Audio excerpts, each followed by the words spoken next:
तो दोस्तों स्वागत है आप सभी का हमारे चैनल के अंदर एक और कमाल की वीडियो में। जैसा कि आपको पता ही होगा कि मार्वल स्टूडियोज ने अपनी टीवी सीरीज सीक्रेट इन्वेंशन को रिलीज कर दिया है। आप लोग वीडियो में बने रहें क्योंकि आज मैं सीक्रेट इन्वेंशन टीवी सीरीज के पहले पार्ट को एक्सप्लेन करने वाला हूं। अगर आपको ये वीडियो पसंद आती है तो वीडियो को लाइक करें और सीक्रेट इन्वेंशन का पहला एपिसोड कैसा लगा कमेंट करके बताना बिल्कुल न भूलें। और आने वाले अगले पार्ट्स का एक्सप्लेनेशन वीडियो भी मैं चैनल पर अपलोड करने वाला हूँ, तो चैनल को सब्सक्राइब कर लो और बगल में आ रहे आइकन को ऑल पे सेट कर लो ताकि जब भी मैं कोई नया वीडियो डालूं तो आप उसे सबसे पहले देख सकें। चलिए अब बढ़ते हैं कहानी की तरफ। कहानी की शुरुआत होती है रसिया के मॉस्को शहर से, जहां हम एजेंट रॉस को देखते हैं जो रात के अंधेरे में जल्दी में कहीं जा रहा होता है। इसके बाद एजेंट रॉस एक अनजान बिल्डिंग के अंदर चला जाता है जहाँ पर एक दूसरा एजेंट होता है जिसका नाम प्रेस्कॉर्ड होता है। एजेंट प्रेस्कॉर्ड एजेंट रॉस को बताता है कि हमारी दुनिया बहुत बड़े वार की कगार पर खड़ी है। वो एजेंट प्रेस्कॉर्ड को बताता है बीते एक साल में पूरी दुनिया में कई टेरर अटैक हुए जिसकी जिम्मेदारी कई अलग अलग टेरर ग्रुप ने ली। तो इस पर एजेंट रॉस कहता है ये तो हमेशा होता ही आया है, तो इसमें नया क्या है, ये तो हमेशा ही होता आया है। ये सुनकर एजेंट प्रेस्कॉर्ड कहता है कि कमाल की बात तो यह है कि ये सब ह्यूमंस नहीं बल्कि स्कल्स कर रहे हैं। वो आगे बताता है कि मैं बहुत दिनों से एक टेरर ग्रुप पर रिसर्च कर रहा हूँ जिसमें मैंने पाया जितने भी टेरर हमले उस वक्त दुनिया में हो रहे हैं इंसानों की शक्ल लेकर स्कल कर रहे हैं। इस सब पर एजेंट रॉस उससे पूछता है कि आखिर वो ऐसा क्यों कर रहे हैं। तो एजेंट प्रेस्कॉर्ड उसे बताता है कि वो आज से लगभग 30 साल पहले स्कल्स धरती पर आना शुरू किया था,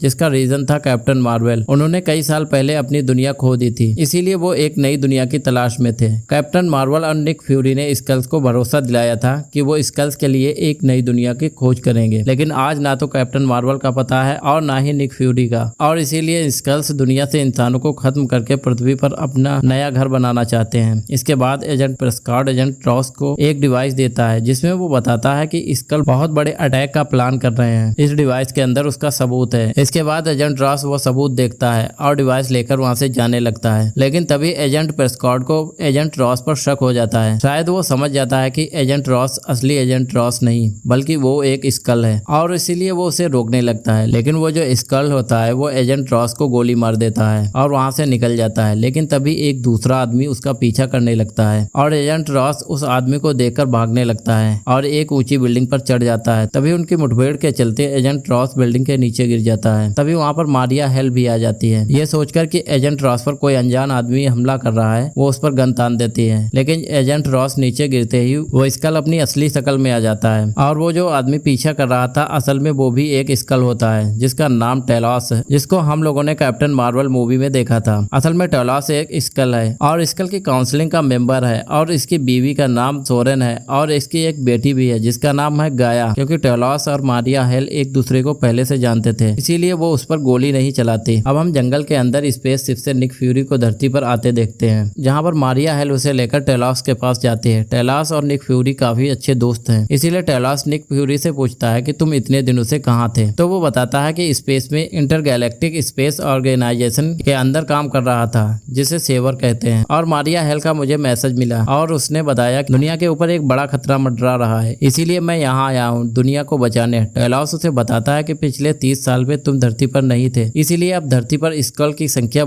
हजारों में नहीं बल्कि लाखों में है। तुमने स्कल से वादा किया था तुम स्कल के लिए नई दुनिया खोज करोगे। तुम इतने दिनों से यहाँ नहीं थे, इसीलिए स्कल्स धरती पर ही अपना घर बनाना चाहते हैं। टेलॉस निक फ्यूरी को यह भी बताता है कि स्कल्स रसिया और यूएस दोनों को लड़वाना चाहते हैं क्योंकि यूएस और रसिया दुनिया के सबसे पावरफुल कंट्री हैं। इसीलिए अगर इनमें युद्ध हुआ तो धरती पर इंसानों के नामो निशान मिट जाएगा और स्कल धरती को टेक ओवर कर लेंगे। ये सब सुनने के बाद निक फ्यूरी वहां से टहलने के लिए बाहर निकलता है। जैसे ही निक फ्यूरी थोड़ा सा आगे जाता है तभी एक गाड़ी आकर उसे किडनैप कर लेती है और उसे एक लेडी के पास लेकर जाती है। जब निक फ्यूरी उसे देखता है तो पता चलता है कि ये दोनों एक दूसरे को पहले से ही जानते हैं। उस लेडी का नाम सोनिया होता है जो कि यूके की खुफिया एजेंसी MI6 की एजेंट होती है। यहाँ पर हमें पता चलता है कि सोनिया भी सारे बागी स्कल्स को मारना चाहती है, फिर भी निक फ्यूरी उसके साथ काम नहीं करना चाहता क्योंकि निक फ्यूरी इस सारे मसले को शांति से हल करना चाहता है। अब सीन शिफ्ट होता है, हम एक पुराना आर्मी बेस देखते हैं जहाँ पर एक आदमी आता है जो कि अंदर जाना चाहता है, लेकिन वहाँ के गार्ड उसे रोक देते हैं। लेकिन तभी वहाँ पर गाया आती है और वो उस अनजान आदमी से उसे अपने असली शक्ल में आने के लिए कहती है जो असल में एक स्कल होता है। इसके बाद गाया उसे अंदर ले जाती है। असल में एक जगह स्कल्स की होती है जहाँ पर सारे स्कल्स इंसानों से छिपकर रहते हैं। इसके बाद गाया उस नए स्कल्स को एक ऐसी जगह पर लेकर जाती है जहाँ पर दुनिया के के बड़े लोग जैसे कि बिजनेसमैन, पॉलिटिशियंस, इस तरह के लोगों को किडनैप करके लाया जाता है और उन्हें अपने स्कल्स के साथ एक्सचेंज कर दिया जाता है और साथ ही साथ सारे स्कल्स उन सभी की मेमोरी को भी कॉपी कर लेते हैं ताकि वो लोग दुनिया में घुल मिल सके। अगले सीन में हम ग्रेविक को देखते हैं जो सारे बागी स्कल्स का लीडर है। वो अपने एक खास आदमी से बात कर रहा होता है। इसके बाद वो स्कल जिससे ग्रेविक बात कर रहा होता है वो गाया के पास आता है और उसे कहता है कि उसे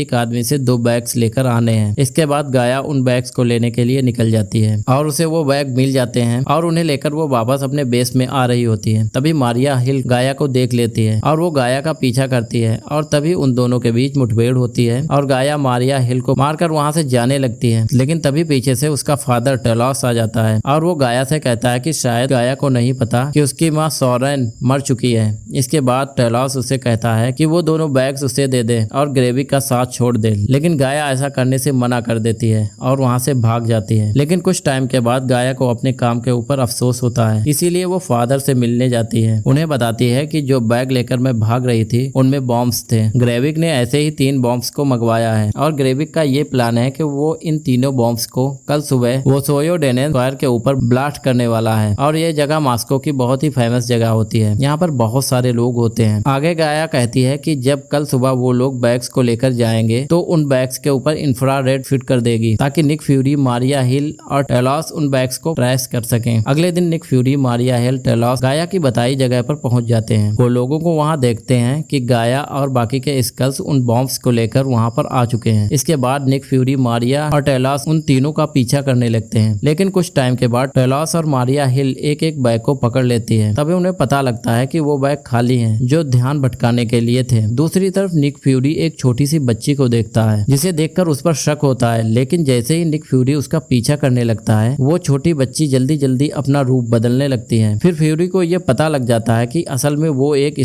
वो जो स्कल है वो ग्रेविक है जो सीधा निक फ्यूरी के सामने खड़ा हो जाता है। निक फ्यूरी के सामने वो तीनों बॉम्ब्स को एक एक करके ब्लास्ट कर देता है जिससे वहां के आसपास का एरिया डिस्ट्रॉय हो जाता है। तभी हम मारिया हिल को देखते हैं जो लोगों की मदद कर रही होती है। लेकिन तभी वहां निक फ्यूरी आता है और उसे गोली मार देता है। पर तभी हम देखते हैं कि वहां पर असली निक फ्यूरी भी आ जाता है और हमें पता चलता है जिसने मारिया हिल को गोली मारी वो ग्रेविक है। जब तक फ्यूरी ग्रेविक को गोली मार पाता तब तक ग्रेविक भीड़ का फायदा उठाकर वहां से भाग जाता है। अब फ्यूरी मारिया हिल के पास जाता है और उसे बताता है कि उसे गोली उसने नहीं मारी बल्कि उसे गोली मारने वाला कल था। लेकिन गोली लगने की वजह से मारिया हिल की वहीं पर मौत हो जाती है और इसी के साथ ये एपिसोड यहीं पर खत्म हो जाता है।